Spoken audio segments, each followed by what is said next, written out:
Welcome to the deep dive. Today, we're going deep into the world of social engineering. It's a fascinating look at how people can be manipulated, and a little bit creepy, honestly. It's not about hacking computers. Really, it's about hacking humans. Yeah, exactly. And that's what makes it so effective Yeah. and so dangerous. We'll be going through Christopher Hadnagy's book, Social Engineering, The Art of Human Hacking. This book is like the guide in this field. Get ready for some serious aha moments as we uncover the tricks that social engineers use to, get what they want. Yeah. By the end of this deep dive, you'll not only understand how these attacks work, you'll also have a better understanding of your own vulnerabilities and how to protect yourself. So let's jump right in. What exactly is social engineering? It's not your typical hacking with lines of code, right? Right. It's all about using psychological tactics Mm-hmm. to bypass security measures and exploit human weaknesses. Think of it as the art of persuasion, Yeah. but with malicious intent. Okay, so it's about understanding and manipulating human behavior to ultimately achieve a goal. What kind of goals are we talking about here? What are social engineers after? It can vary, but common goals include things like gaining access to sensitive information, like passwords or financial data, or even getting someone to take an action that compromises security, like clicking on a malicious link, Yeah. or giving away access credentials. So things like identity theft, data breaches, corporate espionage, those are all potential outcomes of a social engineering attack, right? That's scary stuff. It is, and it's important to remember that social engineering attacks aren't just targeted at individuals. Organizations, businesses, even governments can be victims. Right. So this isn't just about protecting your personal information. It's about understanding a threat that can impact all levels of society. Wow.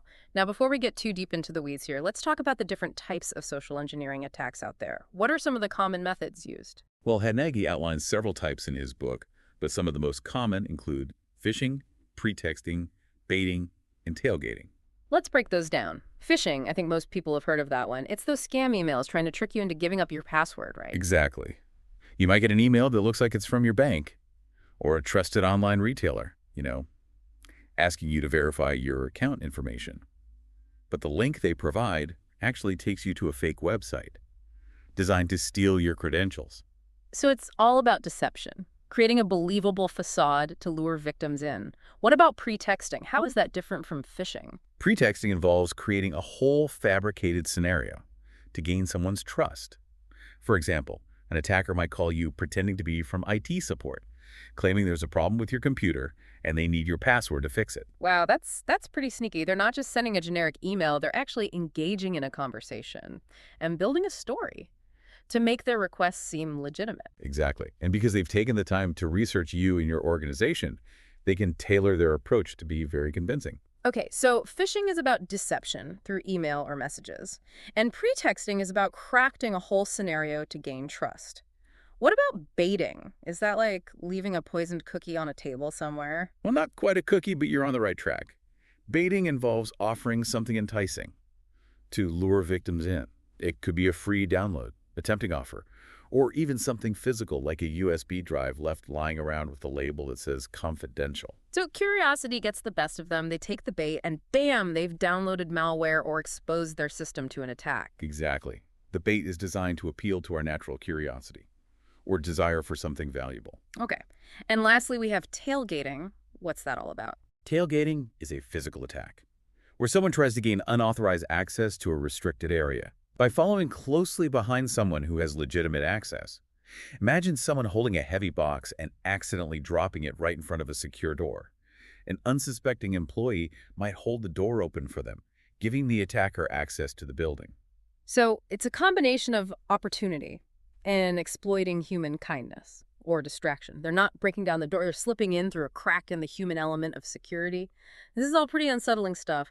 What are the potential consequences of falling victim to a social engineering attack? The consequences can be devastating, both for individuals and organizations. We're talking about things like financial loss, identity theft, data breaches that expose sensitive personal or corporate information, and damage to reputation and trust. And it's not just about the immediate impact. These attacks can have long-term repercussions, making it harder to recover financially, impacting credit scores, or even leading to legal issues. Absolutely. And for organizations, a successful social engineering attack can erode customer trust, damage their brand, and lead to significant financial losses. Okay, so we've established that social engineering is a serious threat with potentially devastating consequences. But what makes these attacks so effective? Why do people fall for them? Well, that's where the psychology of manipulation comes in. Social engineers are masters at understanding and exploiting human weaknesses, our natural tendencies, and our biases. Ooh, this is where it gets really interesting. Let's dive into the psychology then. What are some of the tactics they use to manipulate us? Hadnagy outlines three key principles that are at the heart of many social engineering attacks: reciprocity, authority, and scarcity. Reciprocity, that's the you scratch my back, I'll scratch yours principle, right? Yeah. We feel obligated to return favors. Exactly. A social engineer might offer you something seemingly harmless, like a free gift or helpful information. Later, they'll ask for something in return. And because of our ingrained sense of reciprocity, we're more likely to comply, even if the request seems a bit off. So they're creating a sense of indebtedness, making us feel like we owe them something. Clever. What about authority? How do they exploit that? We're conditioned to obey authority figures. Think about it. We generally trust doctors, police officers, people in positions of power. Social engineers will often impersonate someone in a position of authority, like an IT specialist, a law enforcement officer, or even a CEO, to trick you into doing what they want. So playing dress up is part of the job description for a social engineer. I guess a uniform or a convincing title can go a long way in making people let their guard down. And what about scarcity? How does that play into this? Scarcity taps into our fear of missing out. If something is presented as limited or exclusive, we tend to value it more. Social engineers might use this by saying things like, "This offer ends tonight," or "Only a few spots left," creating a sense of urgency that pressures us to act quickly without thinking things through. I can definitely see how that would work. Limited time offers get me every time. But how do these principles actually translate into real-world attacks? How do they take those psychological tactics and weave them into a specific attack strategy? Well, let's take those attack types we discussed earlier, phishing, pretexting, baiting, and see how those principles are put into action. Think of it as layering those principles on top of the attack method. Okay. So, for example, a phishing email might use authority by pretending to be from a bank or CEO. Or they might create a sense of urgency with scarcity. Your account will be suspended if you don't act now. Right, so they're not just sending a generic click this link email, they're crafting a message that's designed to trigger a specific psychological response. Exactly. And with pretexting, they might leverage reciprocity by pretending to be a distressed coworker who needs a favor. Or they might use authority by posing as a security guard to gain access to a restricted area. And with baiting, it's often about exploiting curiosity or the desire for something valuable. That infected USB drive labeled confidential, that's playing on our innate curiosity and our tendency to value things that seem exclusive or forbidden. Precisely. They're tapping into our deep-seated psychological triggers to make us more likely to take the bait. This is all starting to feel like a spy thriller. It's fascinating, but also a little bit terrifying to realize how easily we can be manipulated. It is. And it highlights the importance of understanding these tactics so we can recognize them and protect ourselves. But it's not just about the manipulation techniques themselves. There's also a significant amount of preparation that goes into a successful social engineering attack. Preparation? You mean it's not just some random person sending out scam emails on a whim? Not at all. There's a whole detective work phase that happens before the attack, which Hadnagy calls profiling and information gathering. So it's like they're building a case file, gathering intel on their target before they make their move. What kind of information are they looking for? Anything that can help them craft a more convincing attack. They'll scour social media, websites, public records, anything that's publicly available to learn about your interests, your habits, your connections, your vulnerabilities. So those vacation photos I post on Instagram could actually make me a target. I'm starting to rethink my social media strategy. It's definitely something to be mindful of. Those photos tell an attacker that you're away from home, which could make you more vulnerable to certain types of attacks. Okay, I'm officially creeped out. What about offline information gathering? What does that involve? It can range from observing your routines, what time you leave for work, what coffee shop you frequent, to more extreme tactics like dumpster diving for discarded documents that might contain personal information. Dumpster diving. That's Yeah. taking things to a whole new level of creepy. Yeah. So they're piecing together a puzzle about you, gathering both online and offline information to build a profile of their target. What do they do with all that information? How does it translate into an actual attack? Well, that's where the execution phase comes in. They use the information they've gathered to create a believable pretext, establish trust, and then exploit vulnerabilities. Okay, so the groundwork has been laid, the intel has been gathered, now it's showtime. Let's break down those steps in the execution phase. What does establishing a pretext involve? It's all about creating a believable scenario, a story that justifies their request. For example, they might pretend to be from a tech support company, needing to fix a problem with your computer.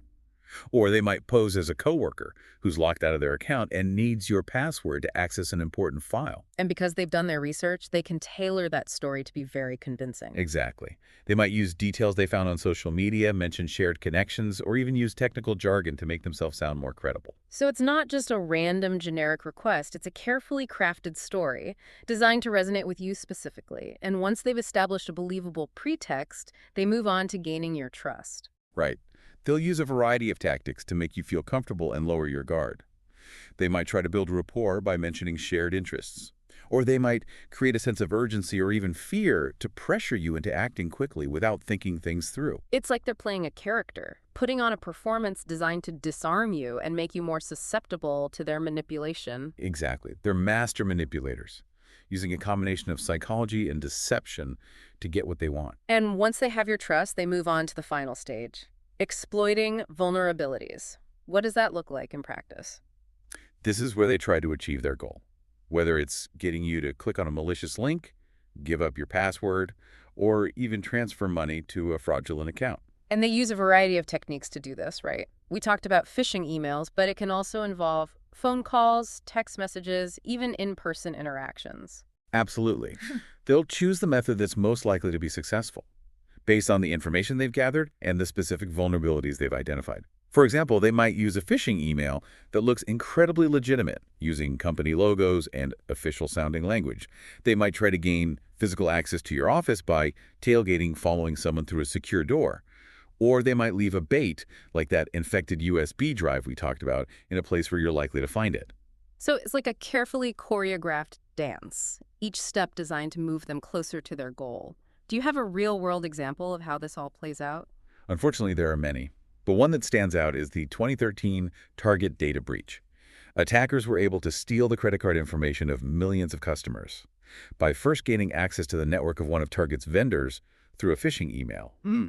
They then used that access to move laterally through the network, eventually gaining access to Target's point-of-sale systems. Wow, so even large companies with sophisticated security systems can fall victim to social engineering. Absolutely. It highlights the fact that no system is foolproof if humans are involved. Okay, so this is all pretty doom and gloom. Is there any hope? Can we actually defend ourselves against these master manipulators? There is hope. Understanding how social engineering works is a huge step towards protecting yourself. And the good news is there are people out there who use these tactics for good. Wait, social engineering for good? Is that a thing? It is. We call them ethical hackers. They use the same techniques as malicious social engineers, but their goal is to help organizations identify and fix their vulnerabilities before the bad guys can exploit them. So they're like the good guys of the social engineering world, helping companies find and fix their weak spots. Exactly. They perform penetration testing, which are simulated attacks designed to test an organization's security measures. So they might send fake phishing emails to employees to see who takes the bait, or try to gain physical access to a building by, like, impersonating a delivery person or something? Exactly. It's all about finding the cracks in the system, both technical and human, so they can be patched up before a real attack happens. That's pretty cool. So these ethical hackers are like a secret weapon for companies, helping them stay one step ahead of the bad guys. But what about us regular folks? What can we do to protect ourselves on a daily basis? The key is to build what Hadnagy calls a human firewall. It's about creating a security-conscious mindset and developing habits that make you a harder target. Okay, I like that. Human firewall, it's like we all have a superpower we can activate. But seriously, how do we build this mental fortress? What are the building blocks? First and foremost, be skeptical. Don't take things at face value, especially when it comes to requests for personal information or access to sensitive data. If something seems too good to be true, it probably is. Right, so if you get an email offering you a free cruise or $1 million, chances are it's a scam. Exactly. And don't be afraid to ask questions. Yeah. Verify identities, check sources, And trust your gut. If something feels off, it probably is. So it's all about slowing down, taking a breath, and not letting ourselves get swept up in the moment or pressured into making a quick decision. Precisely. And remember, legitimate requests will stand up to scrutiny. If someone gets defensive or evasive when you question them, that's a big red flag. That's a good point. So question authority, politely, of course. What about passwords? Any tips on creating a strong human firewall in that department? Strong, unique passwords are crucial for every online account you have. And don't reuse the same password across multiple sites. That's like using the same key for your house, your car, and your office. If someone gets hold of it, they have access to everything. Right, because if one account gets compromised, they all do. Password managers can be helpful for creating and storing strong passwords. Absolutely. They can generate strong, random passwords and store them securely, so you don't have to remember them all. Any other advice on building this human firewall? Be mindful of your online presence. What information are you sharing publicly? Could it be used against you in a social engineering attack? That's a great point. I hadn't really thought about it that way. Those vacation photos or check-ins could be giving away more information than we realize. Exactly. Be mindful of what you're posting and who might be seeing it. The less information you share publicly, the less ammunition you're giving to potential attackers. This has been an eye-opening deep dive into the world of social engineering. I feel like I've learned a ton, and hopefully our listener has too. We've covered a lot of ground, from the psychology of manipulation to the techniques used in attacks to the importance of building a human firewall. It's a complex topic, but it's one that everyone should be aware of. So to wrap things up, what are the key takeaways our listeners should remember? The most important takeaway is that knowledge is power. The more you understand about social engineering, the better equipped you'll be to protect yourself. Be skeptical, ask questions, stay informed, and be mindful of your online presence. And remember, social engineering isn't just a problem for tech-savvy people or large corporations. It can affect anyone, anywhere. That's right. It's a human problem, and it requires human solutions. By working together and being proactive, we can make it much harder for social engineers to succeed. Well said. It's been a pleasure diving into this topic with you. Likewise. And to our listener, we hope this deep dive has been insightful and empowering. Social engineering is a real threat, but it's not insurmountable. By understanding how it works and taking steps to protect yourself, you can navigate the digital world with confidence. So stay curious, stay vigilant, and keep that human firewall strong.